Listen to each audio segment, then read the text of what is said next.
මගේ නම නිරංජි. මම විවාහ වෙලා දැන් අවුරුදු 5ක් වෙනවා. මගේ මුළු ලෝකයම උනේ මගේ හස්බන්ඩ් මිහිරංග සහ අපේ පුංචි පුතා සමග. අපි හරිම සතුටින් හිටපු පවුලක්. මිහිරංග කියන්නේ හරිම කරුණාවන්ත. මාවත් පුතාවත් පන වගේ බලා ගන්න කෙනෙක්. ඒ ජීවිතේ හැමදාම එකම විදිහට ගලාගෙන යන්නේ නැහැ. අපිට ලොකු මූල්‍ය අවශ්‍යතාවයක් ආවා. ගේ හදන්න ගත්ත ණය වගේම තවත් වියදම් ගොඩක් එකතු වුණා. අන්තිමට අපි තීරණය කළා මිහිරංග රට යන්න ඕනේ කියලා. නිරංජි මම යන්නේ අපේ අනාගතය වෙනුවෙන්. මම දන්නවා ඔයාට තනියම ඉන්න අමාරුයි කියලා. ඒත් අපි මේ ප්‍රශ්න ටිකෙන් ඉක්මනට ගොඩ එන්න ඕනේ. මිහිරංග එයා යන්න කලින් දවසේ රෑ මගේ අතින් අල්ලගෙන කිව්වා. මම දැසට කඳුළු පුරවාගෙන එයා දිහා බලාගෙන හිටිය. මිහිරංග සල්ලිවලට වඩා මට ඔයා වටිනවා. ඒක අපේ පුතා වෙනුවෙන් මේක කරන්නම වෙනවා නම් මම ඉවසන්න. ඔයා පරිස්සමෙන් ඉන්න ඕනේ. මම එහෙම කිව්වේ හිතේ අමාරුවේ. දැන් මිහිරංග රට ගිහින් මාස 3ක් වෙනවා. මිහිරංග ගියාට පස්සේ මුළු ගෙදරම පාළුවට ගියා. රෑට ඇඳට ගියාම මිහිරංග නැති අඩුව මට ගොඩාක් දැනුණා.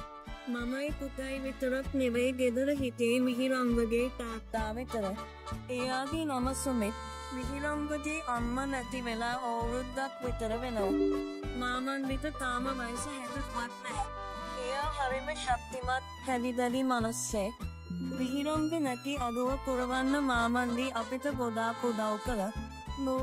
ඔයා ළමයාව ලෑස්ති කරන්න. මම ඉස්කෝලේ අරන් යන්න. ඔයා ගෙදර වැඩ ටික කරගන්න. මාමන්දි උදේට පුතා ඉස්කෝලේ යවන්න ඉදිරිපත් වුණා. ස්තුතියි මාමන්දි. ඔයා එන්න එක මට ලොකු හයක්. මම හදවතින්ම එයාට ගරු කළා. පුතා ඉස්කෝලේ ගියාම ගෙදර ඉතිරි වෙන්නේ මමයි මාමන්දි විතරයි. ගෙදර වැඩ ඉවර වුණාම අපි දෙන්නම වත්තේ වැඩ කරනවා.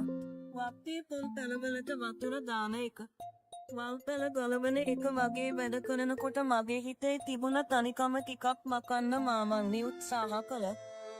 මාමන්දි මාත් එක්ක hina වෙලා කතා කරනවා. මිහිරංග ගියාට පස්සේ දෝ ගොඩක් කෙට්ටු වෙලා. හරියට කෑමක් ගන්නේ නැද්ද? දවසක් වත්තේ වැඩ කරද්දී මාමන්දි මගෙන් ඇහුවා. නැහැ මාමන්දි මම කනවා. ඒත් එයා නැති පාළුව තියෙනවනේ. මම hina වෙලා කිව්වා. හැබැයි කාලයක් යනකොට මට මාමන්දිගේ වෙනසක් දැනෙන්න ගත්තා. එයා මගේ දිහා බලන විදිහ නුහුරේ වගේ මට හිතුණා. ඉස්සර තිබුණේ ඒ සෙනෙහස වෙනුවට එයාගේ ඇස්වල මොකක්දෝ අමුත්තක් තිබුණා. දවසක් මම කුස්සියේ ඔය ඉන්නකොට මාමන්දි කුස්සියට ආවා. මොනවද දෝ හොයන්නේ? හරි සුවදයිනේ. එයා මගේ පිටිපස්සෙන් හැවිත් ගෑවෙන නොගෑවෙන ගානට හිටගත්තා. මම ටිකක් එහාට වුණා. අද පරිප්පුවයි මාලයි මාමන්දි මම කිව්වේ ටිකක් අපහසුවේ. ගෝත ඕනේ නම් මම උදව් කරන්නම්. එයා මගේ ඇගේ ගෑවෙන්න වගේ ලම් වුණා. මම ඉක්මනට එතනින් අයින් වෙලා ශාලයට ගියා. මට මේක මහ වදයක් වුණා. මම දන්නේ නැහැ මේක මගේ හිතේ තියෙන සැකයක්ද නැත්නම් ඇත්තටම එයාගේ වෙනසක්ද කියලා. එයා මම ඉන්න තැනටම එන්න උත්සාහ කරනවා මට තේරුණා. රෑට මිහිරංග කෝල් කරපුවාම මට මේවා කියන්න හිතුණා. ඒත් මම හිතුවා අනේ එයා එන්නේ රට. එහි ඉඳන් මේවා අහලා එයා තවත් මානසිකව වැටේ. ඒ මිනිස්සයා වැඩ කරන්නේ අපේ අනාගතයටනේ කියලා මම හැමදේම හිතේ හිර කරගත්තා. නිරංජි ඔයා මොකද මේ දවස්වල සද්ද නැත්තේ? මොකක් හරි ප්‍රශ්නයක්ද? මිහිරංග වීඩියෝ කෝල් එකෙන් මගේ මුහුණ දිහා බලලා ඇහුවා. නැහැ මිහිරංග ප්‍රශ්නයක් නැහැ. මේ පුතාගේ වැඩත් එක්ක ටිකක් මහන්සි. ඒකයි මම බොරු හිනාවක් මුහුණට අරන් කිව්වා. තාත්තා ඔයාට උදව් කරනවා නේද? තාත්තා කිව්වා නිරංජි හරිම හොඳට ගෙදර වැඩ බලා ගන්නවා කියලා. මිහිරංග එහෙම කියද්දි මගේ පපුව හොස් දාලා පත්තු වුණා. ඊට පස්සේ දවසක මම නාන්න කියලා වත්ත පහල කේන විද ළමට ගියා. ඒක ටිකක් හුදෙකලා තැන. වත්ත වටේටම ගස් කොළන් සහ පඳුරු නිසා පිටට පේන්නේ නැහැ. මම දිය රෙද්දක් ඇඳගෙන නාන්න පටන් ගත්තා. මට එකපාරටම දැනුණා කවුරු හරි මගේ දිහා බලාගෙන ඉන්නවා වගේ. මම බයෙන් වටපිට බැලුවා. දෙවියනේ, මාමන්දි ගහකට මුවා වෙලා මම දිහා බලාගෙන ඉන්නවා. මගේ මුළු ඇඟම සීතල වෙලා ගියා. මාමන්දි මොකද මෙතන කරන්නේ? මම හයෙන් අහුවා. එයා හැංගිලා හිටපු තැනින් එළියට ඇවිත් හෙමින් මගේ පැත්තට එන්න ගත්තා. ඒ ඇස්වල තිබුණේ මම කවදාවත් දැකපු නැති නපුරු බැල්මක්. ඒ දෝ බය වෙන්නේ. මම ආවේ දෝගේ තනිකම මකන්න. දෝ දන්නවනේ මමත් ඉන්නේ ගොඩාක් තනි වෙලා කියලා. එයා hina වෙමින් කිව්වා, "නැහැ මාමන්දි, මට එහෙම තනියක් නැහැ. මාමන්දි යන්නේ. මම එන්නම් නාගෙන." ඔයා මගේ තාත්තා වගේ මම වෙවුලන හරින් කිව්වා. "තාත්තා, මිහිරන්ද මෙහෙ නැහැ නෝ. මම දන්නවා ඔයාටත් පාළුවයි කියලා." මම දුවව බලාගන්නම්. එයා තවත් මගේ පැත්තට ආවා. මම තවත් එතන හිටියේ නැහැ. මම ඉක්මනට මගේ අනිත් රෙදි ටිකක් අතට අරන් ගෙදරට දෙව්වා. මගේ හදවත ගැහෙන සද්දේ මටම ඇහුණා. ගෙදරට ගිහින් මම කාමරේට වැදිලා දොර වහගත්තා. මම ගොඩක් ඇඬුවා. මට අදහා ගන්න බැරි වුණා මම මෙච්චර කාලයක් ගරු කරපු මිනිස්සයා මෙහෙම කරාවේ කියලා. අම්මේ අදන්නේ. පුතා කාමරේට ඇවිත් මගෙන් අහුවා.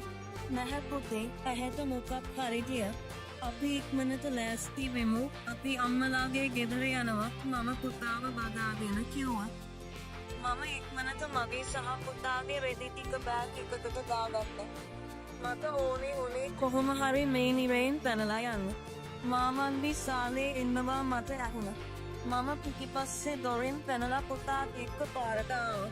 පාරට ඇවිත් ට්‍රේවීල් එකක් අල්ලගෙන මම කෙලින්ම මගේ අම්මලාගේ ගෙදර ගියා. අම්මලා මාව දැකලා පුදුම වුණා. "නිරංජි, මොකද මේ අකාලේ? මිහිරම්බ දන්නවද ඔයා ආවා කියලා?" අම්මා බයෙන් අහුවා. මම අම්මට හැමදේම කියලා අදන්න පටන් ගත්තා.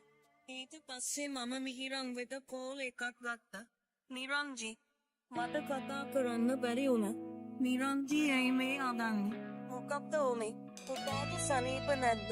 මිහිරම්ව කලබල වුණා. මම වෙච්ච හැමදේම අරලිද ළඟ වුණ සිද්ධියත් එක්කම මිහිරම්වට කිව්වා. මිහිරම්ව විනාඩියක් විතර නිහඬව හිටියා. මට එයාගේ සුසුම් හඬ ඇහුණා. මම කවදාවත් හිතුවේ නැහැ මගේ තාත්තා මෙහෙම කරයි කියලා.